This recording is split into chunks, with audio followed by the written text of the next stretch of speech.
کمزور کو دبانے کی کوشش کر رہے ہیں. کمزوروں کو دبانے کے لیے ہم اپنے جسم کو بنا رہے ہیں. یہ بات اچھی طرح آپ اپنی ذہن میں رکھیں کہ گناہوں سے اپنے آپ کو روکے. اگر تم گناہوں سے بچتے رہے تو یاد رکھے دنیا میں کتنی بھی مندی آئے, دنیا میں بے برکتی کا ماحول ہو, ایک بات نقش کر لے, اگر دنیا میں طوفان بھی آ جائے تو مسلمانوں کا کچھ بگڑ نہیں سکتا.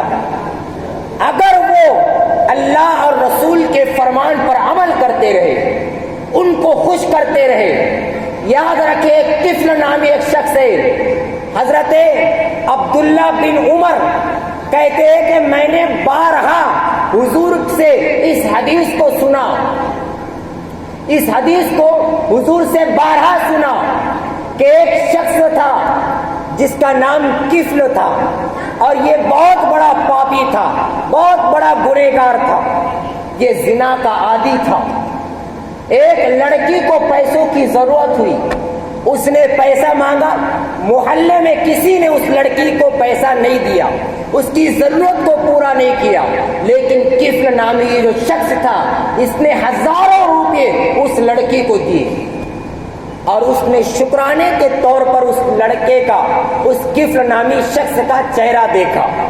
کیوں کہ اس نے اس کو پیسہ دیا, تو اس کا چہرہ دیکھا کہ کون ہے جس نے پیسہ دیا. تو اس نے کہا دیکھو میں نے آپ کو اتنا پیسہ دیا, کسی نے آپ کی ضرورت پوری نہیں کی, کسی نے آپ کو 1 روپیہ بھی نہیں دیا, لیکن ہزاروں روپے میں نے آپ کو دیے. بس میری ایک خواہش ہے کہ آپ میرے گھر چلے اور میرے گھر میں چل کر تھوڑی دیر بیٹھ کر مجھ سے باتیں کریں. لڑکی تیار ہوئی, کفل نامی شخص نے گھر لے گیا, اور گھر لے جا کر دروازے بند کیے, کھڑکیاں بند کی, اور اس سے باتیں کرنے لگا. بات کرتے کرتے اس لڑکی کے قریب گیا, اس لڑکی کے قریب گیا. جیسے لڑکی کے قریب ہوا کہ لڑکی کے جسم پر کپکپی طاری ہوئی, اور وہ اٹھ کے کھڑے ہو گئے. جیسے اٹھ کے کھڑے ہوئی تو وہ کفل نامی شخص نے لڑکی سے کہا تو کس سے ڈرتی ہے, کسی نے تجھے پیسہ بھی نہیں دیا, پھر تجھے کس کا ڈر ہے, تیری ساری ضرورت تو میں نے پوری کی, پھر تو ڈرتی کس کو. اس لڑکی نے جواب دیا تو نے مجھے پیسہ تو دیا, اور تو نے ایسے ہزاروں مرتبہ کام کیے ہوگے, ہزاروں لڑکیوں کو پھنسایا ہوگا, زنا کیا ہوگا, اور تو یہ سمجھ رہا ہے کہ تجھے کوئی نہیں دیکھ رہا ہے. یہ بند کمرے میں کھڑکیاں بند, دروازے بند, سب کچھ بند ہے, لیکن تیری طرح میرا عقیدہ نہیں ہے. اور میں عقیدہ یہ رکھتی ہوں کہ کوئی دیکھے یا نہ دیکھے, میرا رب مجھے دیکھ رہا ہے, میرا رب مجھے دیکھ رہا ہے. اور مجھے ڈر یہ ہے اگر میں مر جاؤں تو مرنے کے بعد جب مجھے قیامت کے دن پیش کیا جائے گا اور میرا رب مجھ سے کہے گا تو اس گناہ سے کیوں نہیں بچی, تو میں میرے رب کو کیا جواب دوں. تو کفل نے جب یہ سنا تو اس نے کہا ٹھیک ہے, اگر تو یہ مانتی ہے اور تیرا یقین ہے کہ تیرا خدا تجھے دیکھ رہا ہے تو پھر تو نکل جا. وہ چلے گئی. جیسے ہی دروازے سے باہر نکلی کہ فرشتے کفل کے گھر میں آ گئے, موت کے فرشتے کفل کے گھر میں آئے, اور جیسے ہی وہ باہر نکل گئی ادھر کفل کی موت ہو گئی.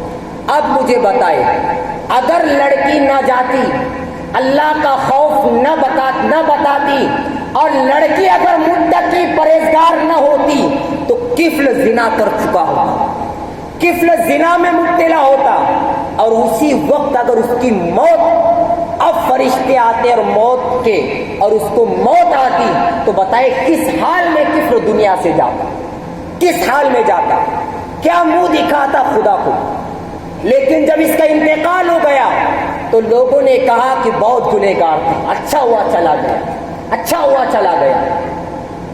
کچھ لوگ یہ کہہ رہے کہ اچھا ہوا گیا, بہت گنہگار تھا, پاپی تھا, اللہ کا نافرمان تھا, زانی تھا. لیکن کچھ نے کہا, کچھ کہتے تھے اس کا منہ کتنا بدصورت ہو چکا ہوگا, گناہ کر کر کے منہ کالا ہو گیا ہوگا. کچھ نے کہا چلو وہ کیسا بھی, لیکن تھا کلمہ پڑھنے والا, چلو اس کے جنازے میں جاتے ہیں. جب لوگ اس کے جنازے میں جانے کے لیے گھر کے پاس گئے تو کیا دیکھا کہ کفل کے گھر کے دروازے کے اوپر سنہری حرفوں میں قدرت نے یہ لکھا تھا کہ کفل کو اللہ نے بخش دیا، کفل کو اللہ نے بخش دیا، اس نے ایک گناہ چھوڑ دیا، اللہ کے ڈر سے گناہ کو نہ کیا تو اللہ نے زندگی کے سارے گناہوں کو معاف کر دیا، اور ایک گناہ سے بچنے کی وجہ سے اللہ نے اس کو جنت میں داخل کر دیا۔ آپ اندازہ کریں، گناہ سے بچنے کی کوشش کریں۔ جب میری قوم گناہ سے بچے گی تو راستے خود بخود پیدا ہوں گے، راستے پیدا خود بخود ہوں گے، لیکن ہم گناہ سے نہیں بچتے۔ آج کتنے نوجوان ہیں جو اپنے ہاتھوں سے اپنے اوپر غسل کو فرض اور واجب کر رہے ہیں، رات کی تنہائیوں میں، مکانوں میں، دکانوں میں، بستروں میں، باتھ روموں میں اپنے ہاتھوں سے اپنے سرمایے کو برباد کر رہے ہیں۔ قیامت کے دن جواب دینا ہے۔ حدیث شریف ہے، آقا فرماتے قیامت کے دن کچھ لوگ ایسے ہوں گے جن کے ہاتھ حاملہ ہوں گے، کچھ لوگ ایسے ہوں گے جن کے ہاتھ حاملہ ہوں گے۔ لوگوں نے عرض کیا یا رسول اللہ وہ کس گناہ کی وجہ سے؟ حضور علیہ السلام فرماتے وہ لوگ ہوں گے کہ وہ اپنے ہاتھوں سے اپنی شرمگاہوں سے کھیلتے اور اپنے سرمایے کو برباد کرتے، ان لوگوں کے ہاتھ قیامت کے دن حاملہ ہوں گے، حاملہ ہوں گے، حمل ان کے ہاتھوں میں نظر آئے گا۔ اندازہ کریں، آج چھپ چھپا کر لوگ گناہ تو کرتے ہیں، لیکن قیامت کے دن کس سے بچائے گے؟ آپ کے ہاتھ بتائیں گے کہ آپ نے دنیا میں کیا کرتوت کی، کیا منہ دکھائیں گے رسول کو۔ ایک بہت پیارا واقعہ، ایک بزرگ تھے کہ مرنے کے بعد بھی ان کا کفن بھی مہکا اور آج تک ان کی قبر بھی مہک رہی ہے، آج تک ان کی قبر مہک رہی ہے۔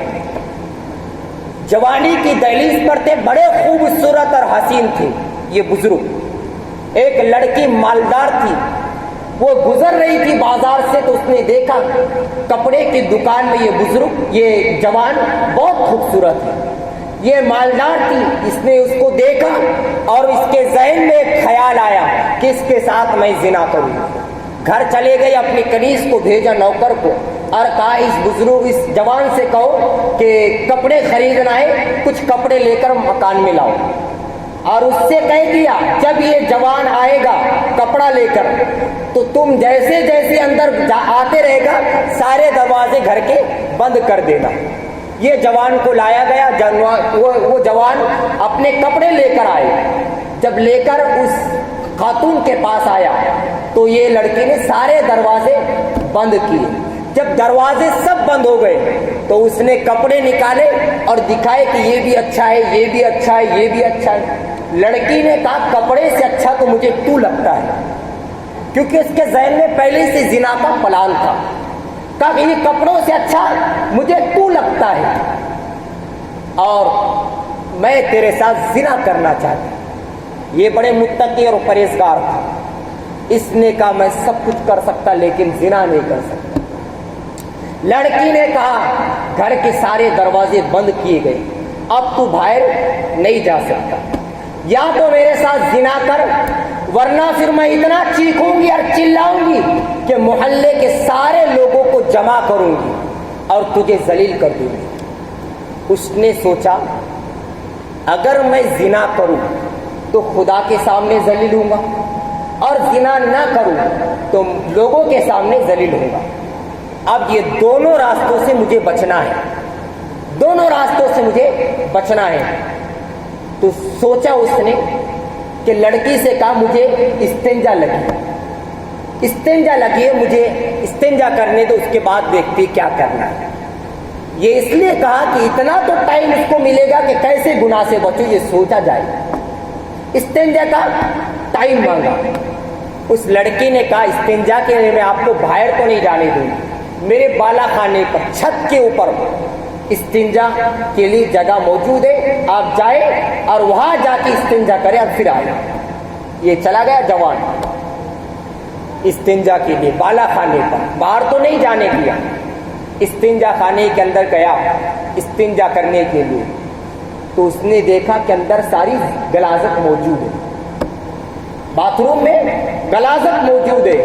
اس نے سوچا اس کو میرے سفید چمڑی سے محبت ہے، پیار ہے۔ کیا سوچا؟ اس لڑکی کو میرے سفید چمڑی سے، جلد سے پیار ہے، محبت ہے۔ اس نے سوچا اگر میں یہ غلاظت اپنے پورے جسم پر اگر مل دوں، پورے جسم پر اگر مل دوں تو یہ لڑکی کیا میرے ساتھ پھر بھی زنا کرے گی؟ سوچا اس نے اگر میں پورے جسم کو اس غلاظت سے مل دوں تو ہو سکتا ہے پانی سے یہ غلاظت پھر دھل جائیں گی اور میں پاک ہو جاؤں گا، لیکن اگر میں نے یہ کام نہ کیا اور اس کے ساتھ زنا کر لیا تو 7 سمندر کا بھی پانی اگر میں دھل دوں اس سے تو میرے گناہ کو وہ دھل نہیں سکتی۔ سوچا اس سے اچھا راستہ نہیں۔ لوگ آج بدبو سے بچتے ہیں اور گناہوں کے قریب جاتے ہیں۔ یاد رکھیں اگر بدبو لگ جائے تو پانی سے دھلی جا سکتی ہے، لیکن گناہ کا داغ اگر چڑھ جائے تو 7 سمندر کا پانی بھی اسے دھل نہیں سکتا۔ اس نے باتھ روم میں گیا، ہاتھ ڈالا اور پورے جسم پر غلاظت کو مل لیا۔ جیسی باہر نکلا لڑکی نے دیکھا اور کہا پاگل پاگل مجنون ہے تو، پاگل ہے تو، فوراً میرے گھر سے نکل جا۔ لڑکی کو کہا دروازہ کھولو، فوراً نکل جا۔ یہ جوان وہاں سے نکل گیا، اپنے گھر گیا، گھر جا کر غسل کیا اور 2 رکعت شکرانہ نماز ادا کی کہ مولا تو نے مجھے بہت بڑے گناہ سے بچایا۔ اور روتے روتے آنکھ لگ گئی۔ جیسی آنکھ لگی کہ حضرت یوسف علیہ السلام اس کے خواب میں تشریف لائے۔ اس نے کہا آپ کون؟ کہا میں یعقوب کا بیٹا یوسف ہوں۔ کہا آپ کا کیا عجیب واقعہ ہے؟ یہ جوان کہتا آپ کا کیا عجیب واقعہ ہے کہ زلیخا آپ کو زنا پر ابھارتی رہی لیکن آپ بچ گئے۔ یوسف علیہ السلام کہتے اس عجیب واقعے سے اچھا تو تیرا عجیب واقعہ ہے۔ پیغمبر تو معصوم ہوتے ہی ہیں، وہ کبھی گناہ نہیں کرتے، لیکن تو گناہ سے کیسے بچا؟ اللہ کو یہ گناہ سے بچنے کا جذبہ تیرا اتنا پسند آیا کہ اللہ نے تیرے خواب میں مجھے بھیجا اور کہا اس نے گناہ سے بچنے کے لیے اپنے جسم کو ناپاک کیا تھا، اپنے جسم پر بدبو کو مل لیا تھا۔ یوسف تو خواب میں جا اور اس کے جسم پر ہاتھ پھیر کر اس کو خوشبو سے معطر کر۔ تو یوسف علیہ السلام نے اس جوان سے کہا میرے قریب آ، قریب بلایا، دونوں ہاتھوں کو پھیرا اور آپ تشریف لے گئے تو کیا ہوا؟ وہ گناہ سے بچے۔ یوسف علیہ السلام نے جو ہاتھ پھیرا تو جب تک دنیا میں رہے مہکتے رہے، اور جب انتقال ہو گیا تو کفن بھی مہکا اور قبر میں لٹائے گئے تو آج تک ان کے قبر سے خوشبو معطر ہوتی ہے، آج تک خوشبو مہک رہی ہے۔ گناہ سے بچنے کا پلان تو بنائے، اللہ آپ کو بچائے گا۔ اور یاد رکھیں جب جب زنا ہوگا گستاخ رسول پیدا ہوگا۔ آج کتنی گستاخیاں میرے رسول کے شان میں کی جا رہی ہیں، کتنی گستاخیاں۔ یاد رکھیں نبی کی شان میں گالیاں وہی دیتے جن کی ماں نیک نہیں ہوتی اور جن کا باپ ایک نہیں ہوتا۔ وہی لوگ میرے نبی کی شان میں گستاخیاں کرتے اور گالیاں دیتے۔ لیکن ہم نے بھی تو رسول کا دل دکھانے میں ہم پیچھے نہیں، ہم نے بھی بہت دل دکھایا، ہم نے بھی زنا کیا۔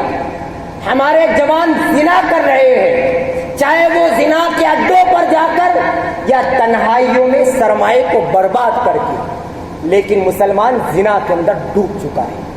اور جب جب زنا ہوگا نبی کے شان میں گستاخیاں ہوگی۔ ہم زنا سے نہیں بچ رہے اور یہ